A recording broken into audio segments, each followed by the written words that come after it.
Ya estamos aquí de regreso en nuestra mesa de análisis en TMTV y bueno, pues me da muchísimo gusto como cada lunes recibir a unos excelentes analistas con quienes de verdad siempre es un gusto compartir esta mesa. Se encuentra con nosotros Juan Antonio Meneses, ¿cómo estás? ¿Qué tal? ¿Cómo están? Buenas noches. ¿Qué tal entre que hace medio calorcito aquí? Sí, está para cuartearse, ¿no? Y Calor, allá, frío, calor, y allá frío. afuera frío, bueno, ahorita ya va a empezar uno con las gripes, pero bueno. El maestro Carlos Serrano, bienvenido, buenas noches. Gracias, buenas noches. Y el maestro Octavio Rodríguez. Buenas noches, Estrellita. Los hombres de negro aquí. yo la de rosa. Oigan, bueno, pues el primer tema que tenemos sobre la mesa es el caso de Peribán. Nada menos estábamos viendo ahorita las dramáticas escenas que estuvo la gente compartiendo en redes sociales, donde de una lluvia atípica, digo, es normal que tengamos ciclones, porque estamos de aquí al 30 de noviembre en temporada de ciclones.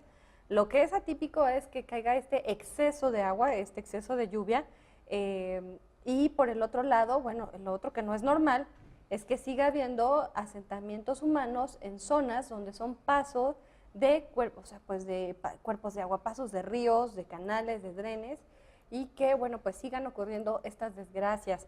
Esto pone en tela de juicio qué es lo que está sucediendo con los atlas de riesgos, con el manejo de la vulnerabilidad hídrica, hidrometeorológica y el tema del manejo de riesgos. Como Antonio, ¿qué está ocurriendo aquí en Michoacán y específicamente en el caso de Peribán? Fíjate que es muy interesante.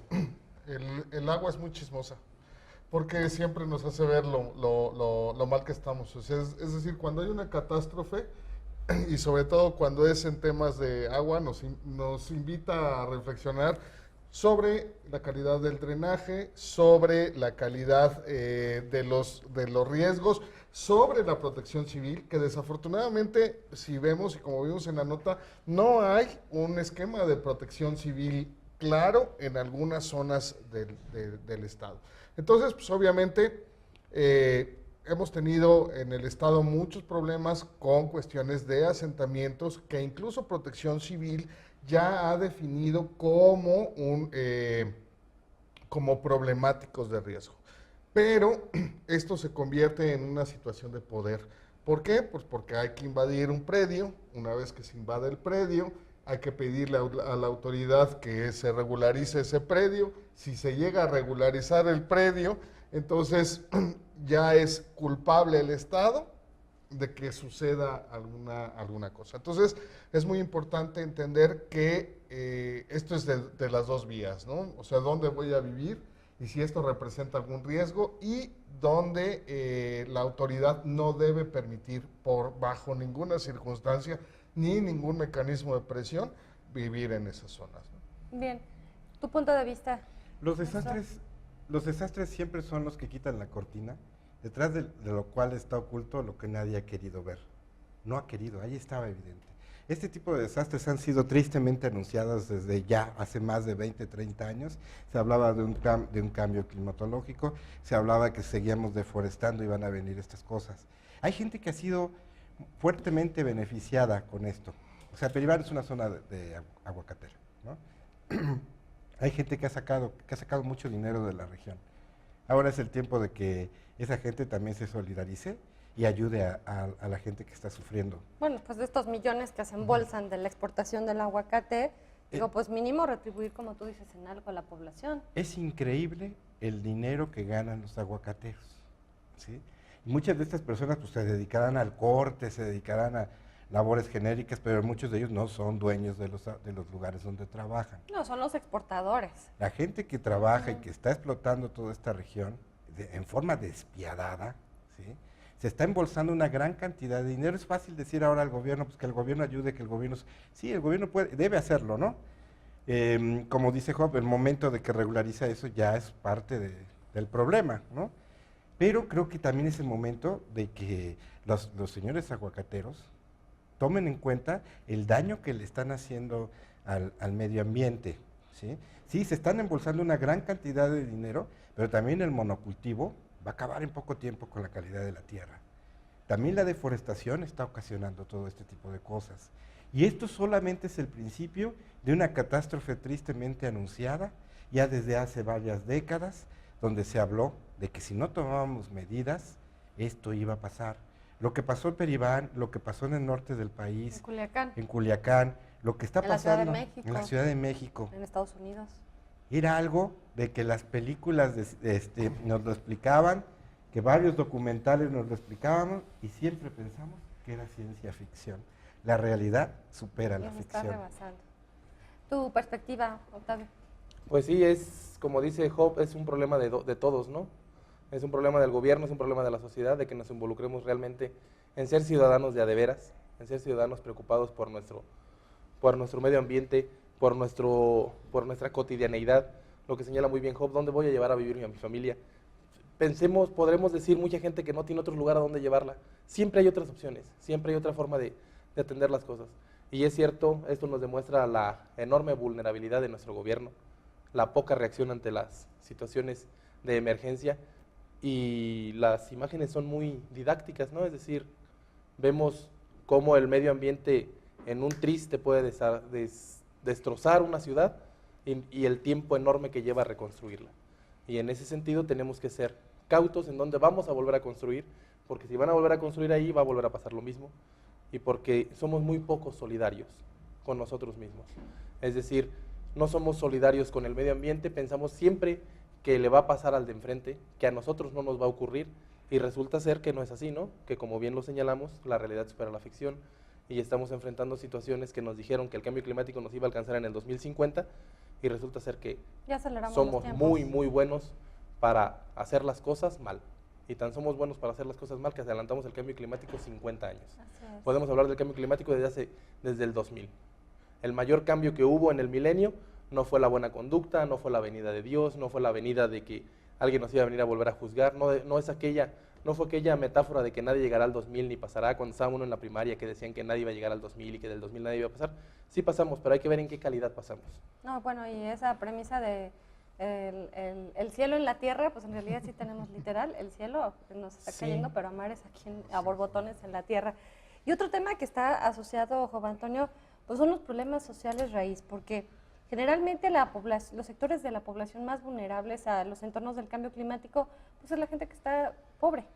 ¿Por qué? Porque carecen de vivienda, una vivienda digna, están a merced de estos liderzuchos que los asientan donde Dios les da a entender, los explotan, les sacan dinero, los llevan a terrenos irregulares, generalmente zonas federales, y bueno, pues ponen en muchísimo riesgo a la población, que además no tienen seguro de vida ni seguros contra desastres. Nos vamos a ir a una pequeñísima pausa, aguantamos con la reflexión, y le pido a usted que continúe con nosotros, vamos a seguir platicando en torno al tema de Peribán.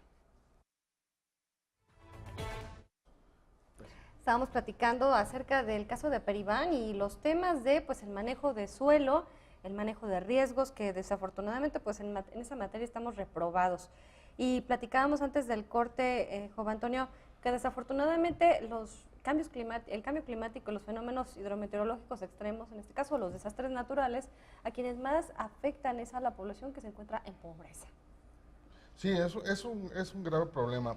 Precisamente porque se genera este espacio de necesidad creada, de decir, no hay un espacio, vamos a hacer una invasión, vamos a llegar, digamos, como paracaidistas, nos ponemos a 2 metros del río, o a 2 metros de la cañada, o a 2 metros de la fractura, o nos ponemos a 4 metros del tren. O ¿no? del paso del ducto de Pemex. De Pemex. Es decir, la verdad es que, a final de cuentas, sí hay una demanda de vivienda, pero además que ha sido lento el gobierno en resolver esta cuestión de la demanda, pero también los ingresos que genera la explotación de esta gente, porque además generan movilizaciones, porque además generan fuertes cotos de poder para negociar poder político a través de mecanismos de presión con las personas. Y eso es gravísimo, eso es gravísimo.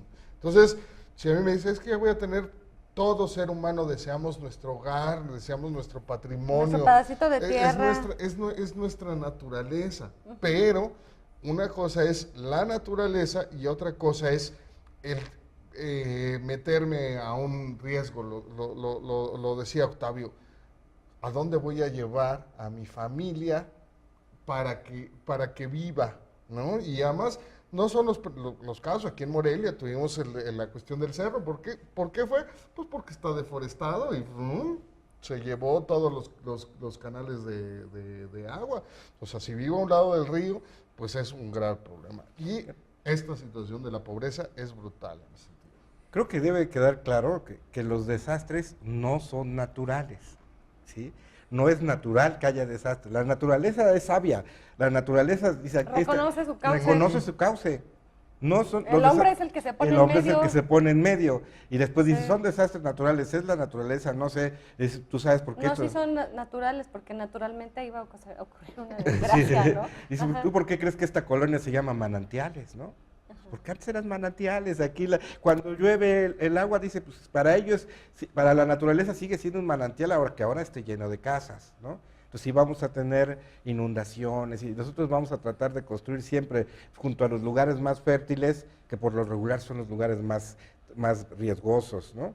Desastres igual a riesgo sobre vulnerabilidad, ¿no? Ahora, si vas a construir en condiciones donde sabes que hay riesgo, debes construir disminuyendo tu vulnerabilidad, construcciones muchísimo más fuertes que soporten el riesgo calculado. El problema es que estamos construyendo en lugares de riesgo en casas improvisadas, de materiales que no corresponden.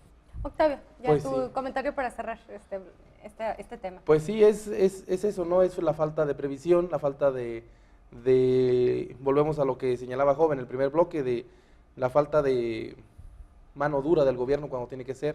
Nosotros no queremos que el gobierno sea blandengue y que haga lo que nosotros queramos. Hay cosas, el gobierno tendría que ser como una especie de papá de nosotros y decirnos esto no se puede, y cuando no se puede, no se puede, por más que le insistas. Es como un niño berrinchudo que te pide y te pide y te pide y tú sabes que le va a hacer daño lo que te está pidiendo, no se lo tienes que conceder. Y el gobierno tiene que decir, estos terrenos no te los puedo lotificar, quita a tu gente de ahí. Y ese tipo de cosas uno las tiene que agradecer del gobierno. Y uno tiene que, por eso yo insisto mucho en que tenemos que ser ciudadanos de a de veras y saber qué es lo que podemos pedir, qué es lo que podemos exigir y qué no. Esto tiene que ver con el derecho de la seguridad social. El derecho de la seguridad social habla de muchísimas cosas, de estos riesgos. De que tengamos educación, de que tengamos trabajo, de que tengamos vivienda, trabajo digno y que todos estemos involucrados en eso, gobierno y sociedad. Desafortunadamente, perdón que te interrumpa, después se conviertan en votos. Y para ese ¿no? rubro, O sea, finalmente estas colonias las puedes traer mareadas. Claro. O no, ya les voy a regularizar sus terrenos, Ahora, ya les voy a drenaje. meter los servicios y no sé qué, y así se los están mareados, pero pues voten aquí por el candidato y luego ya regresa a otra elección. No, pero voten por nuestro candidato. Y así se va la gente. Sí, desafortunadamente. Y volvemos a lo mismo, todo tiene que ver con la educación. Un país más educado es mucho menos difícil de manipular, en muchísimos sentidos. Y hablando de países educados, bueno, pues el presidente municipal Raúl Morón está planteando la posibilidad de él recortarse el sueldo en un 30% e incluso en los mandos medios y medios superiores de quienes conforman su gabinete. Están hablando que con esto pues es como una medida de austeridad, aparte de todas las revisiones que han hecho contractuales, la no renovación de los contratos a eventuales y a personal de confianza y todo esto. Ahora hablan de una reducción del sueldo. Esto pues va muy en línea con la premisa de lo que se está planteando a nivel federal, de poner también un tope a los ingresos de tal manera que no haya funcionarios que ganen más que el presidente. Entonces, ¿tú crees que esta medida, Juan Antonio, es positiva, abona a la economía de la ciudad, de las finanzas del municipio? ¿Cómo la evalúas tú? Pues yo de entrada pienso que es propaganda. Sí, porque al final de cuentas, si tú haces una reducción, el tema de la ley de ingresos y de egresos dice que son 128,000 pesos de sueldo. Entonces, si le va a bajar, va a ganar 80 y tantos mil pesos, ¿no? Con el 30%. Si Alfonso Martínez hizo su reducción del 30%, entonces de los 180,000 hizo 116,000, le quitamos el 30%, van a quedar 82,000 y tantos, ¿no? Es decir, todavía son cifras que a los ciudadanos nos molestan un poco, ¿no? Más allá de los 50,000 pesos, creo que ya pensamos que ya es un tema excesivo. Es decir, el ahorro generará 1,200,000 pesos en todo el periodo, ¿no? Nada más Pensando en el sueldo del presidente municipal. Hablan de una economía de 66 millones de pesos con estas medidas de austeridad. 66 millones de pesos no nos sirven ni para hacer un metro de calle. O sea, a final de cuentas eso no es, o sea, realmente eso no es austeridad. Es demagogia. Austeridad es cuestión de las prestaciones. Austeridad es los bonos. Austeridad es el gasto público transparente. Austeridad es comprar lápices que verdaderamente sean eficientes, pero que sean a buen precio y que no sean, y que sepamos que un lápiz cuesta 5 pesos en la tienda y cuesta 5 cuesta 5 pesos para el gobierno en la licitación. Eso es austeridad. Eso es lo más entendido posible como una parte de austeridad. Lo demás es propaganda, que si las galletas, que si las edecanes, que si me voy a bajar el sueldo, que si voy a vivir en una hamaca, que si todo ese tipo de cosas no son, y lo digo categóricamente, no son más que propaganda. Bien, nos vamos a ir a otro pequeño corte y vamos a continuar con los comentarios de ustedes después de esta pausa. Y yo lo invito a usted a que continúe también aquí con nosotros. Enseguida regresamos. Gracias por continuar con nosotros. Bueno, estamos platicando acerca de esta reducción de los sueldos y me gustaría muchísimo tener la opinión de Carlos y de Octavio, por favor. La corrupción empieza cuando aceptas un puesto para el cual no estás preparado. Pagarle poco a mucho a alguien que no sirve para nada es tirar el dinero a la basura, ¿sí? Si sabes, si estás preparado y eres una persona capaz de dar respuestas, de encontrar soluciones, bueno, hasta lo que te paguen es poco. ¿Sí? Te paguen mucho, aunque ganes más que el presidente, si estás encontrando soluciones que están ayudando a la población, que estás cumpliendo para lo que se te contrató. Pero si eres una persona que no tiene preparación, que te van a dar el puesto porque fuiste muy bueno pegando póster y pintando carteles y gritando y juntando gente, lo que te paguen es mucho, ¿sí? Yo quisiera ver que las personas, un gobierno que no sea corrupto, debe contratar a las personas por el perfil para el puesto, a la persona más capacitada y pagarle bien por hacer bien su trabajo. Y en el momento que no lo haga bien, ya no se le paga. Pero no tener personas por compromisos políticos, eso sí es tirar el dinero. Lo demás es incitar, es puro y vil chantaje, ¿no? Es así como que miren, los estamos ahorrando, ya no vamos a tener, ya no vamos a ganar menos. No nos interesa que ganan menos, nos interesa que den resultados, ¿no? Porque además, cuando ganas, las personas que están acostumbradas a robar, las personas que están peleando tener un puesto es para robar, ¿no? Ni siquiera tocan su sueldo, ¿eh? Vas a hacer un trámite y por lo oscurito, ¿no? Y que, oiga, ¿cuánto me cuesta? No, pues mire, su sueldo ni lo tocan, es más, ni saben cuánto ganan, ¿no? Porque todo el dinero lo van sacando por fuera y por eso están peleando. Por eso, ojalá y con esta austeridad republicana y esta cuarta transformación, al menos quede claro que ya no sea buen negocio trabajar para el gobierno.